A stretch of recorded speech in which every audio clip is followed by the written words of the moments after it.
mbokk yi ñu ngi leen di nuyu di leen dalal jàmm ci plateau l'invité de la mi-journée fii ci Walfadjri tey nag dañoo am mbégte di dalal Serigne Khadim Rassoul Thiam professeur la de classe exceptionnelle di jàngale mathématique mu nekk itam président parti bi di ASREC di Alliance sénégalaise pour une république émergente et citoyenne professeur Khadim Rassoul Thiam maa ngi lay nuyu.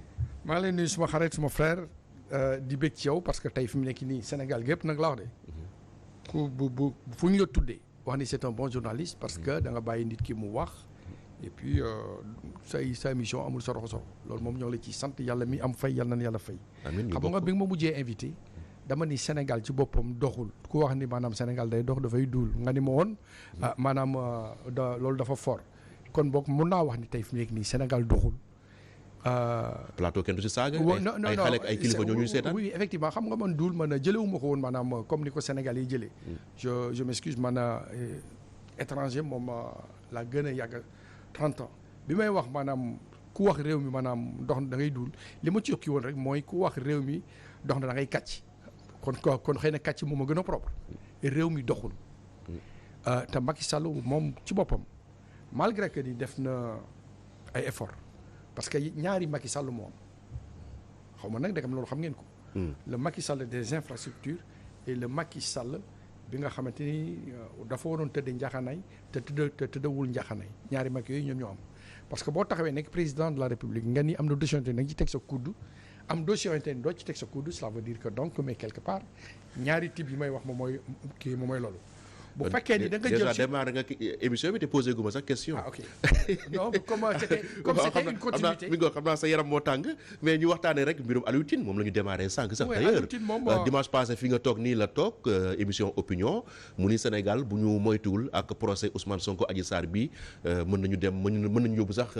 ci guerre civile ba mu ko waxee nag coow lu bëri woon na ma démb rek ne ñi ngi koy attaqué de partout et tout ça yow position nag nan nga ko gisee. est-ce que kàddu yu mu wax ëppul wala da nga jàpp ni si moment bi kàddu yooyu la ñu war a tenir pour nit ñu mën a am conscience de gravité situation bi. Alioune Tine ku baax la c'est un maanaam sage la man maa ngi ko xamee en Martinique à l'anniversaire de Aimé Césaire moom maanaam ñëpp xam nañ ko fa la ko xamee ak maître Ousmane Seye ñu ñëwoon ñenn ñi Abdoulaye Wade moo leen yebaloon moom il est venu parce que c'est un homme de culture c'est un intellectuel mais de haut niveau li Alioune wax moom c'est une réalité guerre civile ci lañ jëm mais guerre civile sax bu gën a doy waar ci lañ jëm parce que boo xoolee mais le dossier bi nga xamante ni mooy le dossier Adji Sarr Ousmane Sonko ñi ñu épinglé ñi ci ñëpp pratiquement ay Haalpulaar lañ donc loolu moom loo bëgg wax foofu li ma bëgg a wax mooy li Alioune gis mun na dem ba ëpp loolu mu nekk diggante maanaam Rwanda les Tutsis et les Tutsis parce que tey fi mu nekk nii du man ma créer le dossier mais Adji Sarr mais dem leen ngeen xool tur yi ñu cité yëpp ci dossier Adji Sarr ñëpp ay Haalpulaar lañu donc à partir de là Aliou li mu wax Sénégalais yi mooy dëgg il faut que les Sénégalais se retrouvent moom wootewul guerre dafa ni opposition démocratique bi ak pouvoir bi na am dialogue mais dialogue national le président Macky Sall moo ko fi njëkk a def le premier dialogue national bi mu def ci la doon génne mais les 2 rapports yi moo ko joxoon mooy les rapports sur les hydrocarbures maanaam du Sénégal nga xam ni kon tey ñun waa Sénégal li ñu ñor mooy jàmm am ci réew mi loolu buñ ci taxawee mën nañu construire mais Sénégal mais bëgg a gis ni maanaam dëkk bi mi ngi tàkk te duñu wax magum waxoon naa ko moo gën magum xamoon naa ko. kan moo war a wax ak situation fi réew mi toll.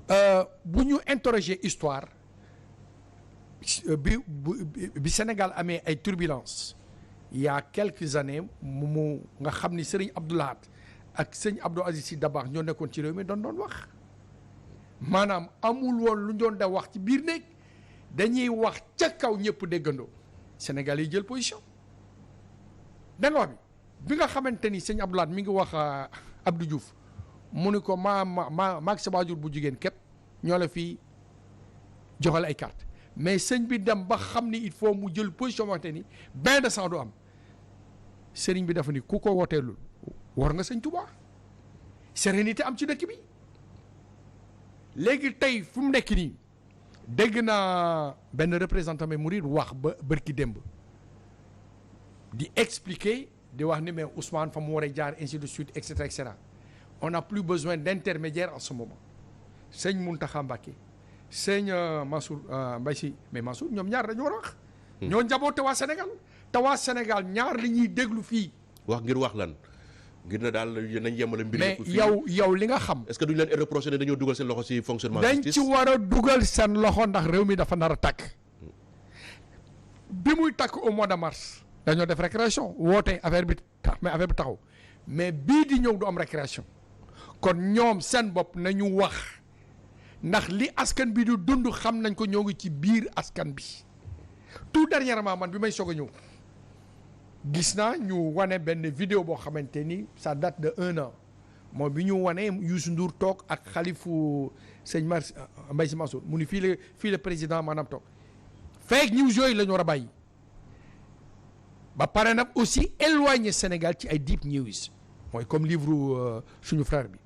waaw livre bi dañ si wax. waaw mooy comme waaye fu mu nekk nii sëñ Mountakha xam na li xew ci réew mi beneen xalif bi xam na li xew ci réew mi ni seen waajur yi doon def wax ak askan wi mais dañu war a génn wax ak askan wi man mii di wax ak yow aw ma benn haine ci kenn. nii ci Ousmane Sonko nii ci Macky Sall li ma ñor mooy Sénégal man mii dañ ma dénkaane li may wax ci télévision laa nekk Serigne Saliou Mbacké moo wax sëñ Mountakha ci biir kër Serigne Saliou mu ne ko dénk naa sëñ Khadim Rasoul man fu ma tasanteeg sëñ bi ci àdduna maanaam dafa ma koy wax. donc à partir de là man bu may wax ni ce n'est man awma position politique nii politicienne man wax naa ci àdduna bépp ñëpp dégg réew mi kenn mënu ko lijjanti ku dul sëñ Touba kon man tey fi mu nekk nii. man soxla naa ki nga xamante ni mooy sëñ Touba ñett yi tase woon ci sëñ Touba tase ci moom muy sëñ Mountakha kan moo doon def fulku bi njaareem du sëñ Touba kan moom Porokhane du sëñ Touba kan mooy sëñ Touba du sëñ Touba ñett yi tase sëñ Mountakha te man sëñ Touba la gëm donc man tey fi mu nekk nii je demande solennellement ni sëñ Abdoulaat doon defee ni Serigne Dabakh doon defee ne ko seen doom yi maanaam jëfe Sénégal a besoin aujourd'hui déglu kilifa yooyu dañu war a génn wax. est-ce que parce que la situation est grave. est-ce que noppi kilifa yooyu moo tax ba Alioune Tine sax di demander communauté internationale bi ñu wax ci situation bu Sénégal. oui cela veut dire que le linge sale se lave en famille Alioune Tine dafa dem ba jàq xamatul nan lay def Alioune Tine wootewul guerre de Alioune Tine waxul pour Sénégal affaibliru Alioune Tine xamoon na ni dialogue national amoon na dialogue national bi mu am lu ci génnoon loolu lay laajaat le président Macky Sall keneen mënu fi organiser mais dialogue national ku dul le président mais maanaam Macky Sall li ñu gis Kër Massar ak discours bi nga xamante ni maanaam génn na fa ak maanaam nit ñi tey fi ñu toll ak Sénégal ni mu méttee ce n'est pas seulement le fait de Macky Sall il y a une conjoncture internationale boo xamante ni liée avec la Covid-19 adduna bi moo métti mais adduna bu méttee ngay diriger un pays il faut un discours de vérité il faut un fonctionnement d'austérité loolu nag maanaam il faut que nit ñi nga xamante ni ñoo la wër du ñu mélanger le budget de l'État et leur poche di sàcc alalu réew mi xoolal tey fi mu nekk nii maanaam ci Covid bi 1 an avant lii di xew invité ngeen ma wax naa ko sur tous les plateaux les intermédiations mais négatives dénoncé leen yow xoolal 1000 milliards nit ñi feebar mais gars yi nekk nañu domp néew cela veut dire que bu ñu rusul sàcc alal ji jóge à l'étranger xanaa war nañoo rusu sàcc 200 millions sëñ Mountakha joxe na 200 millions sénégalais xam nga ñaata lañ joxe woon maanaam ci Covid bi 19 milliards 800 millions ngay dégg ñu naan ban ministre daan na jël 100 millions par jour 50 fois ça fait 5 milliards loolu am ci réew mi nga gis ñoo xamante ni maanaam sàcc nañu Sénégalais yi ils sont au courant et puis en plus. ba ñu koy layal. waaw ba pare ñu koy layal. et puis en plus. man de li ma jaaxal téere mathématique ubbi naa ko téere économétrie ubbi naa ko je ne connais aucune loi économique dans ce monde bu mën a permettre ab fonctionnaire mu nekk milliardaire man xawma loolu jànguma loolu képp koo xamante ni fonctionnaire nga am bâtiment bu dépassé 100 millions fii ci réew mi dañ ko war a nangu jaay ko dugal ko ci askanu Sénégal ce n'est pas possible que gars yi fu mu nekk nii ñu mën a gagner milliards je bosse li may fayeeku wuñ ko boo leen buggee ma ñëw jox la léegi nga placarder li may gagner je gagne 7200 7000 non pour te dire il est privé non il est secret oui pour te dire que ni maanaam ñun ñii dañuy fontoo askanu Sénégal doxul ku wax ni Sénégal dafay dox da ngay kàcci dund bi cher na vous journalistes je commence même par vous qui mais madame éclairée vous êtes mal payé et quand l'État di jël xaalisu askan bi di ko mais du ko jugal dans le milieu maanaam médiatique ñan ñoo koy lekk seen patron yi ñooy jël xaalis bi et puis c'est vous qui êtes sur le terrain loolu dafa war a jeex ci réew mi il faut des salaires médians décents nit ñi am xaalis yëg seen bopp ci ressources Sénégal yi man nag je suis optimiste xam nga la moo tax kii moo optimiste doomi Sëñ Tuubaa dafa taxaw wax ni fekk jamono ju néew di nga bëgg gis ko leen dimbali doo leen ko teg bët gaawantu leen ñëppay am man loolu lay dund et puis en plus li may waxuma ko parce que dama bëgg ñëpp doon murit solution Sénégal ku mu neex ku mu naqari Sëñ Tuubaa la c'est la solution elle est xadimique oui ñu wax ci procès bi est-ce que lan mooy solution bi jamono ji ñu bàyyi mu sedd est-ce que côté boobu aussi bu ñu ko defee du am rupture d'égalité dans chaque jour ñi ngi juger ay dizaines de personnes dans nos différents palais de justice wala boog da nga jàpp ni procès bi nekkul procès bu ordinaire mën na taal réew donc nañ ko teg de côté. ce procès dafa war a nekk procès bu ordinaire waruñu woon depuis 3 ans di wax ni maanaam Ousmane laal na xale bi laal na Ousmane waruñu ko woon wax parce que déjà. boo liree les 44 pages yi gendarme yi def maanaam les enquêteurs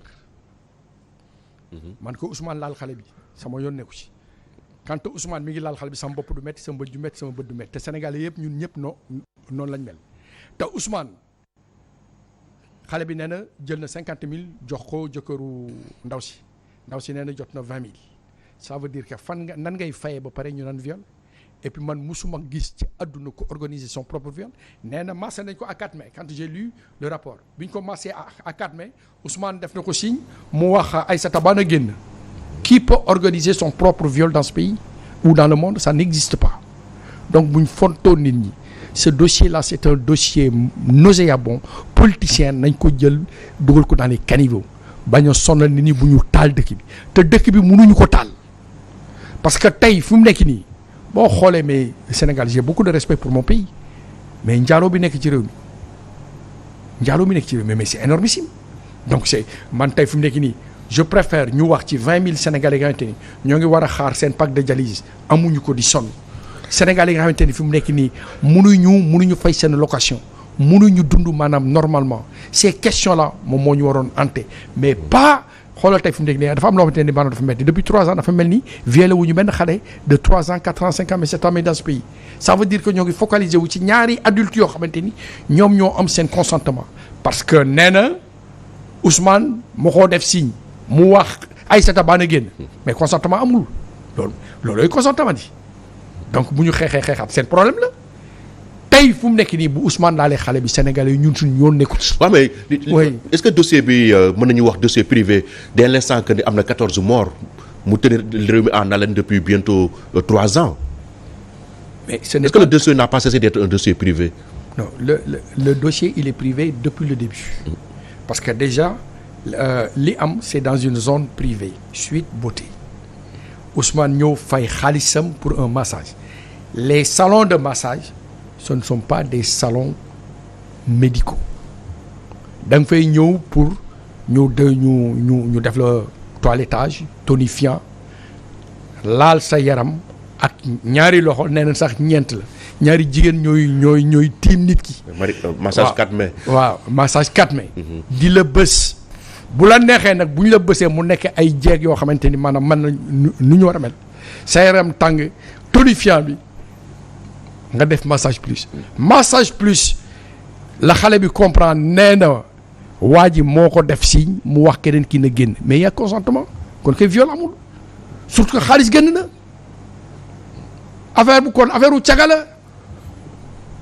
affaire u caga la ñun suñ yoon nekku ci nañu xool nan la ñuy def ba askan wi lekk nañu xool nan la ñuy def ba jeunesse bi am ay kër nañu xool nan la ñuy def ba njàng mi baax mais quant à depuis 3 ans Ousmane laal na xale bi laalul xale bi ainsi de suite on s'en fiche na ko Ousmane laal 1000 fois. waa léegi ñu waxtaan ci livre Cheikh Yérim Seck bi. moom tamit beneen sujet la bu indi coow ci réew mi professeur nga nee nga ma sànq livre bi lire nga ko léegi tey boo doon def note de lecture lan nga ñuy wax ci livre bi. waaw livre bi moom bi ma ko lire c'est 244 pages 22 chapitres dont une introduction et une conclusion. bi ma lire li mu bindee conclusion foofu rek laay koy commencer jox da déjà 0 pointé. Cela veut dire que si je devais lire ces travaux-là en thèse moom kenn du ko accepter pour mu ñëw soutenir. mu am ay paramètres yoo xamante ni mais d'écriture yëpp maanaam respecté ko amul ay bas de page amul annexe amul explication amul dara et puis les chiffres maanaam li muy joxe yëpp maanaam c'est des trucs faux. lu ñu bâclé la. waaw lu ñu bâclé la. et puis en plus en peu de temps et quand j'ai entendu li nit ñi di wax parce que man je n'attaque pas la personne ça ne m'intéresse pas la personne c'est mon frère Yérim c'est mon frère mais le livre intellectuellement bu ma gange bi jege woon damay jël livre bi purifier livre bi pour que mon frère n'aille pas en enfer. Ça veut dire que ce livre à ce point. Ce livre-là mais franchement mais c'est du n'importe quoi il y a des gens qui sont mais épinglés wax yoo xamante ni c'est des inepties joxe ay chiffres yoo xamante ni ça ne corrobore pas avec la réalité maanaam du Sénégal te tey fi mu nekk nii bu fekkee ni yow yaa ngi joxe ay chiffres di ci glorifier wu mais il a oublié que la propension actuelle mais du Sénégal mais de naissance est passée de 230 à 470 000 mes bébés mes parents ça veut dire que mais quelque part du domaine am dugg na ci loo xamante ni mënu ko analyser ça du ma ko ci attaquer mais le livre en lui-même l'Harmattan waruñu woon édifier maanaam di joxe feu vert pour ñu publier livre bi pour plusieurs raisons sur la pédagogie sur les critères yi nga xamante ni ci la ñuy taxaw maanaam pour bind livre loolu lépp maanaam baaxul les chiffres qui sont annoncés les noms qui sont annoncés. dafa manquer de rigueur. dafa manquer de rigueur de deep fake. Il y a new fake mais ça c'est du deep fake. Ça veut dire que tu avances des choses hérésie mentale qui n'existent pas c'est du deep fake moom moo ko inventé le boppam donc à partir de là ce livre pour moi je mettrai 2 sur 20. Et que oui si je devais noter parce que moi je n'aime pas donner 1 me rappelle Ahad Qul Wallahu Ahad Dieu donc je mettrai 2 pour le mettre dans un contexte boo xamante ni nit la koo xamante ni xamul dara parce que sur les critères mais d'écriture moom respecté ci dara c'est du 0 pointé donc les révélations yoo xamante ni maanaam bu joxe na ko c'est du deep fake waxuma new fake deep fake laa wax. mais ça c'est sur la forme. Mais dans le fond quand même. oui mënuñu jël ne livre bi navet la quand même. mais le livre c'est tout simplement une compilation de documents mais d'État sans analyse sémantique loolooy livre bi donc man en tant que prof de classe exceptionnelle je mettrai 0 pointé et je mettrai ce torchon dans les oublis de l'Harmattan waaye te bu ma taxawoon ak moom je vais lui dire parce que moi j'ai pas froid aux yeux je ne l'attaque pas en tant que personne j'attaque l'œuvre intellectuelle qu'il a voulu nous offrir. Mais une maison d'édition aussi sérieuse et aussi réputée également que Harmattan yaakaar nga ne ñoom dinañu accepter di éditer un livre boo xam ne. Cela veut dire que qui est le commanditaire est-ce que c'est réellement le frère pigiste qui est le commanditaire là aussi mais il faut débattre. Qui est derrière Yérim. kan la est-ce que xam nga si dara. non c'est kan mooy commanditaire interrogation qui est derrière lui parce que là franchement je me demande comment il a pu sortir un tel torchon à quelques jours du sodomé procès et puis en plus il y a des gens qui sont invectivés tels que la première dame le président de la République. Le timing il est suspect. Le timing est suspect et le livre est vide de sens. Moi je parle du livre je parle pas de Cheikh Yérim. Cheikh Yérim est un frère, est un compatriote mais sénégalais. Mais intellectuellement, ce livre, ça vaut du 0 pointé. 0, j'ai dit 0. 0, il n'a rien respecté. Ce livre est une compilation mais de documents mais d'État sur lesquels il n'a pas les compétences de faire des analyses sérieuses. Loolu mooy livre bi. Donc moi, en tant que prof de classe exceptionnelle, je mets 0. Il va même pas soutenir. Li ñuy xaar ci livre bu mel noonu mais que tu aies des bas de page, que tu aies des annexes, que tu aies des références, et ainsi de suite, une bibliographie. Loolu lépp amu ci. Donc moi, en tant que Sénégalais, je peux tout simplement dire, oui, j'ai un frère mais sénégalais mais qui a écrit, mais il a écrit un torchon. C'est aussi simple que ça. Tey fu mu nekk nii mais Sénégal loolu war nañ ci bàyyi xel. Ce n'est pas le fait de mettre, pour moi, le livre, conclusion, c'est du wolof urbain francisé. Ça veut dire que le gars, il réfléchit en wolof urbain et il essaie de faire une transcription en français. C'est pour cela que j'ose dire que c'est un torchon. léegi ñu waxtaan ci accident yi sëriñ Khadim Rassoul Thiam accident yu metti ak crise bi nga xam ni moo secoué jamono ji le secteur du transport ndaxte actuellement ñi ngi ci grève en une semaine lu toll ci 64 nit ñàkk seen bakkan ci ay l'accident la problématique des accidents au Sénégal ban jàngat nga ciy def. Avant de revenir sur ça, je vais quand même expliquer à certains que j'ai entendu, j'ai lu, qui essayaient d'attaquer Moustapha Diop sur en parlant de conditionnel. Mais ces gens-là, ils connaissent rien du tout. Est-ce que tu sais qu'un adverbe peut faire de la sémantique de conditionnalité? Un adverbe, je te dis. Le gars, il n'a pas conjugué. Mais j'ai dit, mais ces Sénégalais-là, ils ont fallu gagner. Moustapha, quand tu prends un peu de recul, ce qu'il dit, mais c'est vrai. Donc la conditionnalité, le temps conditionnel n'est pas seulement un temps verbial. Ça peut être un adverbe. Faut mon parenthèse. Maintenant sur les accidents. Accident yi Sénégal du fatalité du mbiru yàlla dafa am ay conjonctions yoo xamante ni dafa taxaw mooy on ne respecte rien du tout xam nga ñaata millions de faux permis ñooy dox Sénégal reconnus par l'État 2 millions de faux permis ñooy daw. État nan la mën a reconnaître un faux permis. Cela veut dire que ñoo def seen statistique gis ni il y a 2 millions de faux permis qui fonctionnent peut-être que ñi policiers yi di jàpp ainsi de suite donc et cetera xëy na bi ñu defee ce bilan là mun nañu am un chiffre par anticipation. mais permis yooyu noonu ñu ne faux la. sont les services de l'État ñoo koy délivrer. non parfois non. Cela veut dire que y a nit ñi dañu xarañ ba nga xamante ni mën nañu dem copier li état bi am te. dégg nañu maanaam nit ñi amee permis mais ci réew mi ainsi de suite et puis les kayitu assurance yu bon yi nga xam ne maanaam dañ la koy jox mais y a pas tu n'es pas kenn du la bind foo xamante ni maanaam assurance la mais te da ngay jot kayit ainsi de suite mais mooy booy pour jàll maanaam ci filets yi les filets maanaam policier beneen bi mooy tali baaxul bi ci ëpp mooy da ngay gis ñu jël nit jox ko permis de manière légale te xamul code de la route. loolu aussi problème la. loolu problème la. nga gis tey fi mu nekk nii dans les transports yi accidentés ce sont les transports de marchandises et d'humains mais il faut que policiers yi nekk ci mbedd mi qu'ils soient rigoureux. Il y a le type de transport pour les personnes type de transport pour les bagages mais da ngay gis. transporteurs yooyu tamit dañuy transporter bagage ak nit ak ay xar ak ay bàyyima personne ne dit rien da ngay taxaw léegi ci tali bi gis benn camion bu la romb benn 20 tonnes li nekk ci kaw dana mat 40 tonnes. ñëpp di ci teg romb ay policiers romb ay policiers.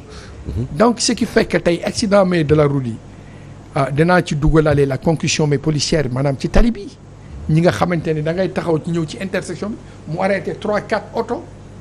di wax ak kii ñeneen ñi maanaam di ñëw parce que fi war a fi jël 1000 francs pour fële 2000 ainsi de suite et cetera loolu am na solution boo xamante ni maanaam état bi moo ko mën a defal boppam parce que nit ñi waratuñoo négocier di guerre policier bi di ko jox 1000 wala 2000 nañu loolu moom mën nañ ci réfléchir génne ay solutions yoo xamante ni loolu dootul amati ci tali bi guerre policier bu guerre da nga dugg ci kaso bi.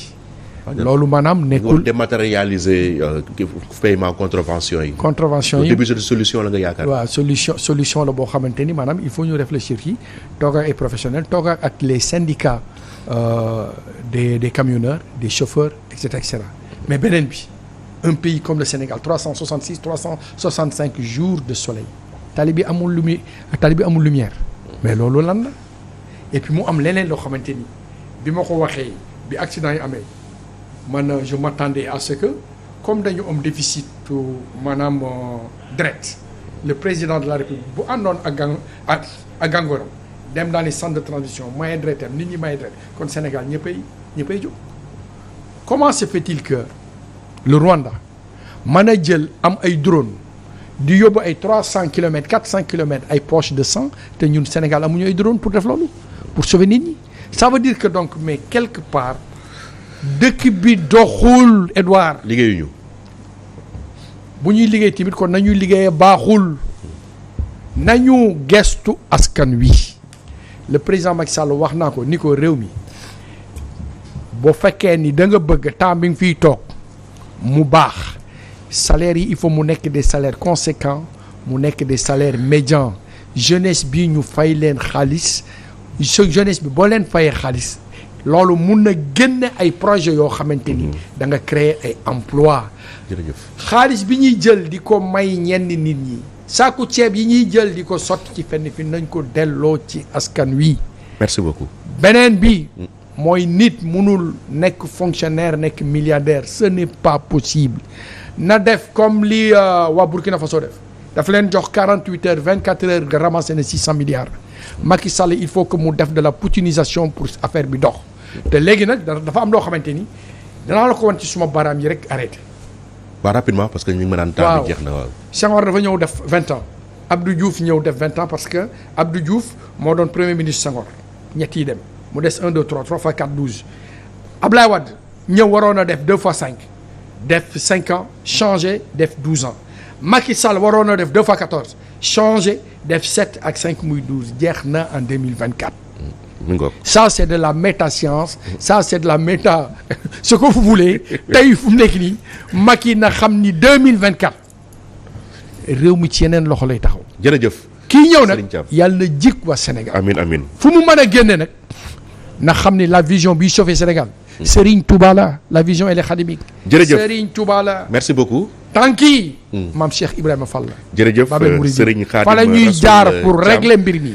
professeur de solution bi Serigne Touba la. de mathématiques incha allah yal na si yàlla def jàmm. ça je vous l'ai dit. nga nekk itam président ASREC di alliance sénégalaise pour une république émergente et citoyenne. solution bi Serigne Touba la. ñu ngi lay gërëm bu baax. wax ko. ak ça mbokk yi fii la ñuy yem ak yéen donc ci l'invité de la mi-journée ñu ngi leen di gërëm ci li ngeen ñu doon suivre di leen jox rendez-vous suba ak jàmm jërë ngeen jëf.